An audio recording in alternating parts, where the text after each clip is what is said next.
It is a glorious day here in Watsonville, California. It's a Saturday, last day of spring trials for us. And we are at Suncrest Nursery, which is actually a production facility. You can see they're growing plants for sale right behind us here. But we are here to look at quite a few different companies, two of which we've already done videos for. You can look for our Jaldetti video and our Hishtil video on YouTube. But right now, we are going to look at vegetables from a company called Production and Research for Urban Development and Consumption.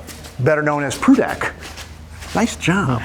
Nailed it. Anyway, what they specialize in, and it's a Dutch breeding company, is that, well, mostly they're known for these tabletop small vegetables, tiny little things.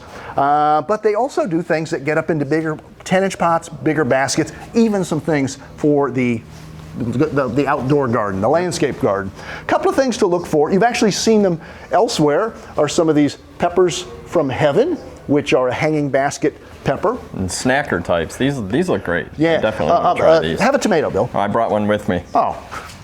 They are giving out, here, have some more.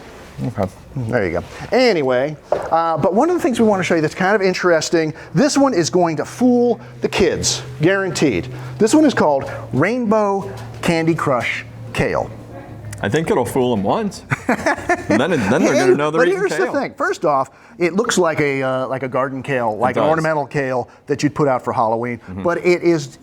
But it could be, but this is actually a delicious, tender-leafed kale. Yep. Beautiful color on it. What gives you the color? What can intensify the color? Cooler temperatures, brighter color. There you go. So now this could be a container kale. This is not a tabletop kale that you're gonna put in your dining room table. Big container or the regular garden. I'd use it and then I'd eat it because when you cook it, it keeps the color. That's a nice thing too, whether you're doing those kale chips or what have you. So, and you can see a lot of different things here from Prudac in the vegetable realm, and vegetables are trendy. We all know. That's for sure. So that's just a taste of what's new from Prudac at the 2022 California Spring Trials. Those are good.